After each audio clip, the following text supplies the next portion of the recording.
Good afternoon and welcome to Chess Book Reviews 149.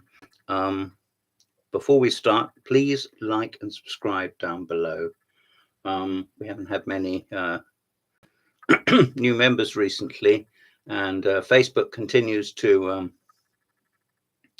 give problems in certain directions, and I didn't go into it, it's too boring, but I would be grateful for the support. Now we're going to look at the PETROFF's defense, which I've played all my life for over 50 years, and I very, very strongly recommend it to anyone who is new to chess or is old to chess but wants a second or third string defense to 1e4. It really is much underestimated. And if you don't believe me, go and ask Kramnik, who made a tidy living out of it. Now, the first book I'm looking at is published by Everyman Chess, and it's written by Cyrus. Cyrus writes an enormous amount of books, but it's easy to overlook the fact that some of them are cracking. Now, this came out 10 years ago.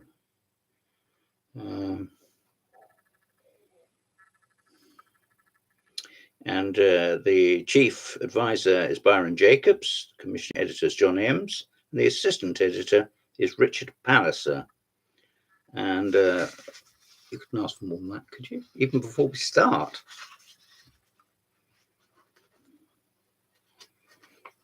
Move by move is an attempt to copy the title of Chernev's books and give the loving care which he gave, which was, as I hope you know, but if you don't, well, you can go into your local bookshop and look for books by Irving Chernev, but this is something completely different.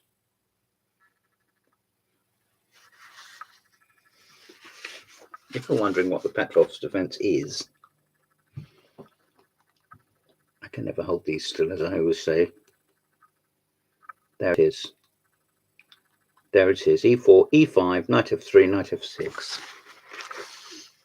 Soldiers of ancient Rome went on the defensive against the barbarian horde, huddled in a tortoise-like defensive formation with shields thrust forward to protect them from the incoming arrows and spears. Shakespeare's fortune. Shakespeare's slings and arrows of outrageous fortune. Third attempt to get it right. They're talking about the Cochrane attack. What's going to call it? Defense. With knight takes f7. Beloved of Bronstein. I don't think he would have played it against Botvinnik, but there we are. And it says it's been played by Karpov, Kramnik, and Anand. Well, maybe so. And Jim Plasker. There's some lovely old games quoted here. Emmanuel Lasker playing against Harry Nelson Pillsbury from St. Petersburg.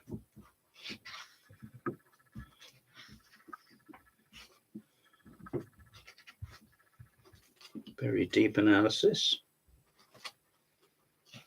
So much and so much. Lots on the Cochrane.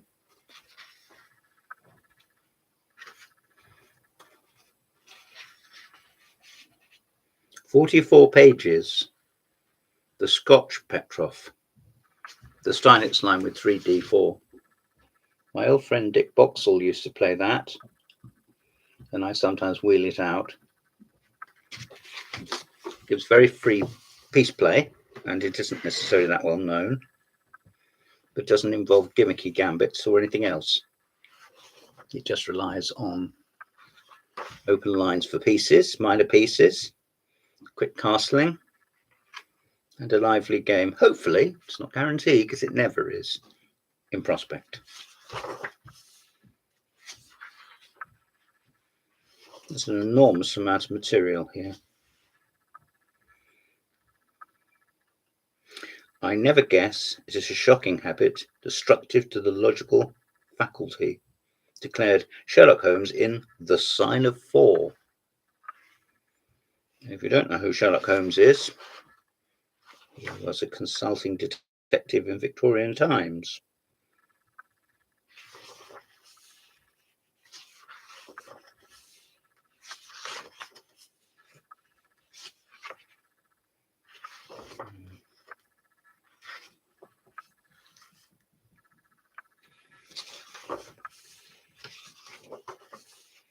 More and more about 3D4. More and more about 3D4.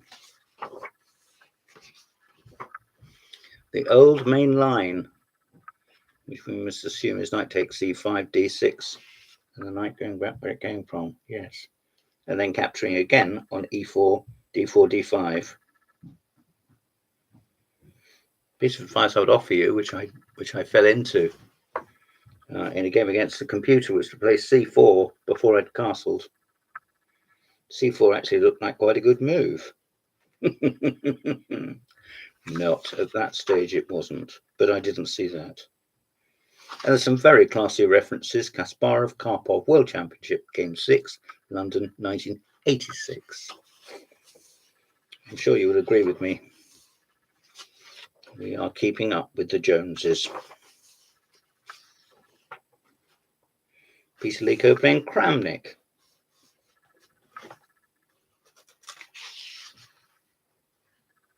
Morosevich. Once again, I can only repeat, this is class stuff. Fifth move alternatives. That's interesting, isn't it, to play c5 so early? See that? White pawn on c5 with black 2 knights out and white only 1 knight developed. Well, seemingly it's gone to e5 and come back again, of course. So that's a rich vein of interest and an offshoot analytically.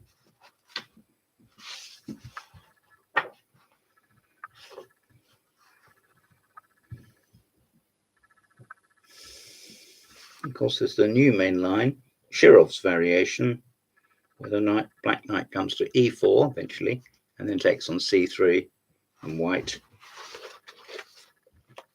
recaptures with the d pawn on c3. See the double c pawn.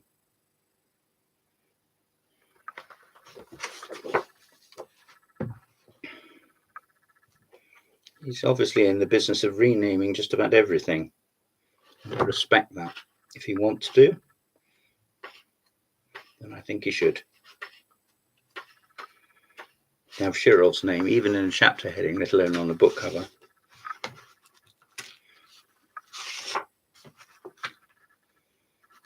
That is one man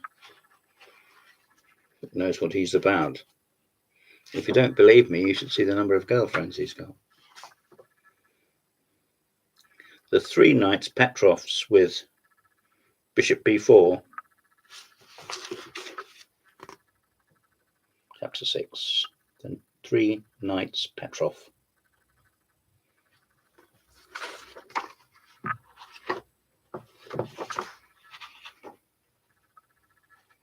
I think, and now odds and ends, 3 bishop c4. That's pretty good, actually. I used to play that. Probably still could, actually.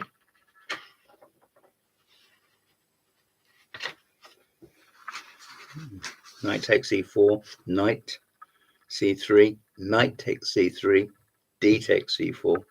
And the next move black has to play, if he knows what he's doing, is f6. If he doesn't, he's going to get into any amount of tactical problems. He can extract himself, but not easily. What a lovely position. Look at the king on g4 in that position. And the queen on e1 and the bishop on g1. Isn't that a beauty? Endless hours of fun looking at that position and saying, what did this happen? Oh God, I wouldn't get into this position myself. No, you wouldn't. but have you got the guts to play the PETROFFs? PETROFF defense is a solid and reliable way to meet 1e4. It's been employed regularly by many grandmasters. There we are. This book was written and published 10 years ago, and I warm to it still. Here is a book which isn't the same as that one, but you could be forgiven for thinking it was. Same author, but this is different.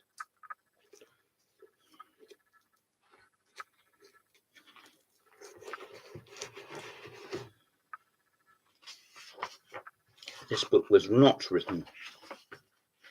This book was written 4 years after that one.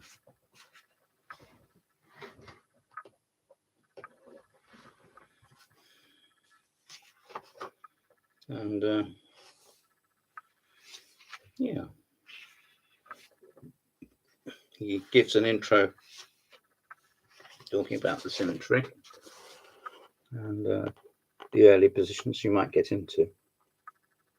He calls it the dullness factor. Put it this way: if it's dull to win a game of chess, count me in.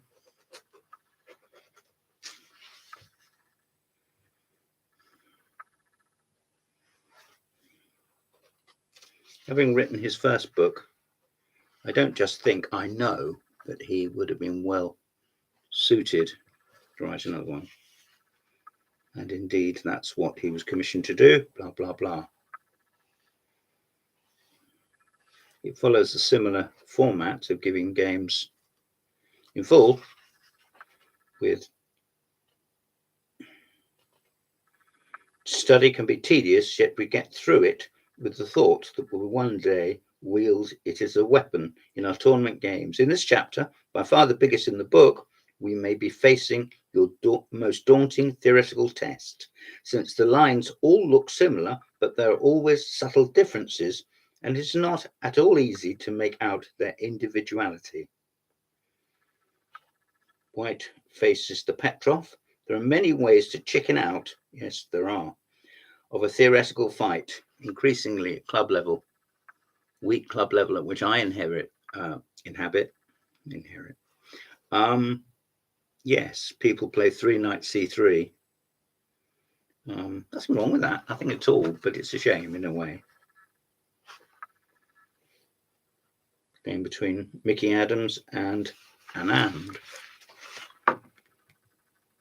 Sometimes it's Boggs versus Snogs, isn't it, in chess books? You get 2 world-class players playing. You have a look. You have a look.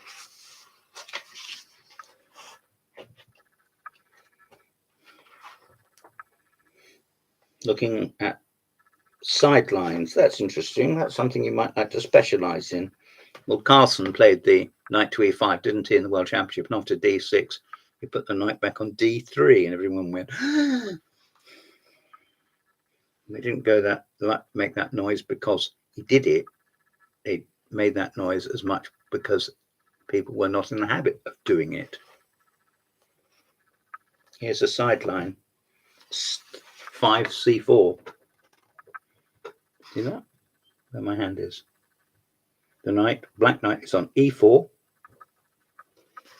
And white nonchalantly puts his pawn out to c4. Doesn't look thematic, and it is very unusual. But is it a mistake? No, I don't think it is. Otherwise, why would it be in here?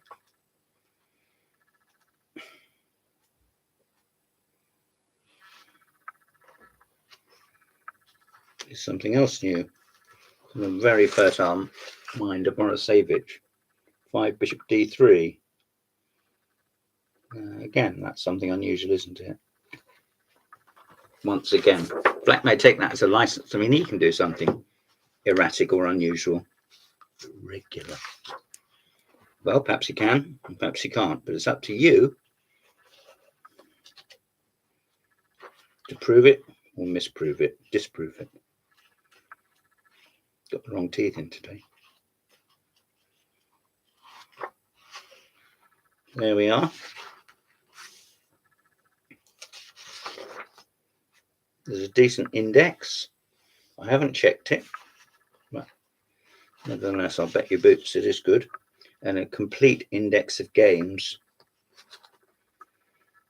References to players like Hubner, Ivanchuk, as I've said, Lautier, Peter Lico, Ulf Anderson, even Willie Watson. Some postal games, some online games. There's everything here. Game by Luke McShane against Jobova. There you are. Published by Everyman 8 years ago. Now we come to a little trilogy. This book was published about 60 years ago when I didn't play chess. A Study of the Petroff's Defense by David Hooper. This was one of the books which Pergamon brought out. There weren't many of them like The Art of Attack, but it was a really good book. And I wouldn't part with this for anything. It's got all sorts of stuff in it. It's in descriptive notation, which not everybody likes. Of course they don't. Gives a little bit of history. For example, 5 Queen E2.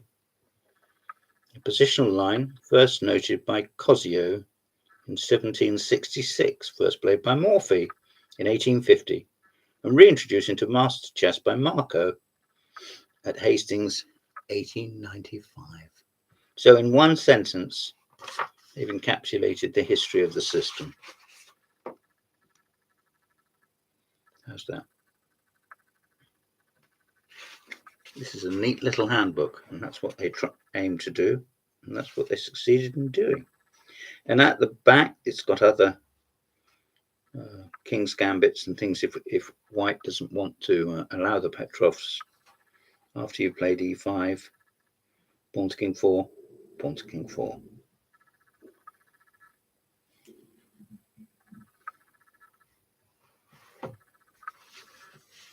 It's an old game of Spassky's. Can't get better than that, can you?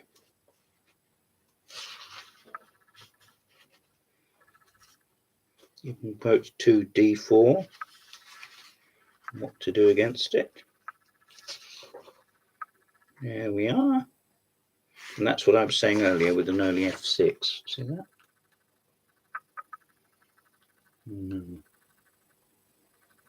Both diagrams apply. There, for once I've lifted up the correct fingers and thumbs. There we go. Let's see when this was published. 67. Don't know if it's a first edition. Yes, it is. Oh no, it's not. Doesn't matter. Doesn't matter.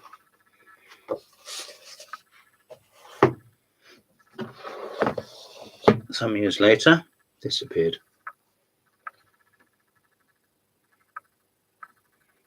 In collaboration with Bernard Cafferty.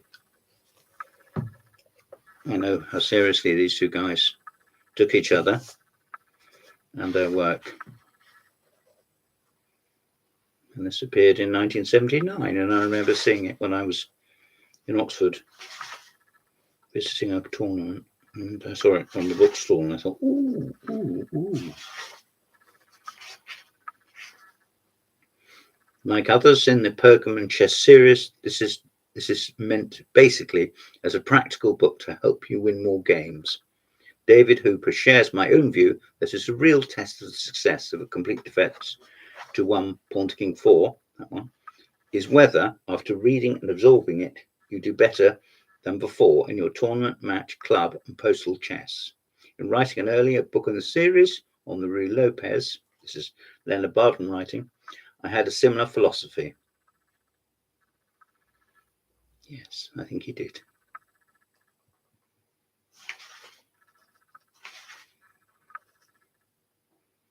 He calls 3d4, pawn to Queen 4, move 3, the modern attack.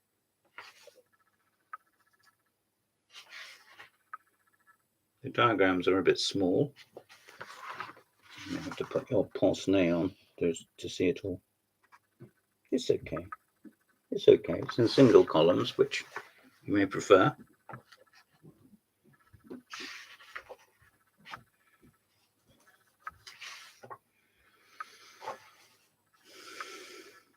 There we are. It was nice to get it in hardcovers as well. And last, the same book again, 3rd edition. I think that was probably the last one they did. Again, it's a Pergamon with a very decent hardcover. And this came out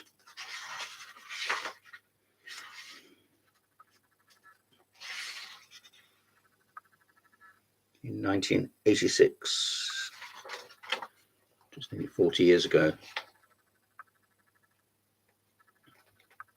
And it's in algebraic notation.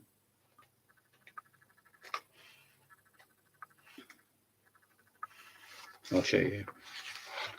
Double columns. And nice basic explanation.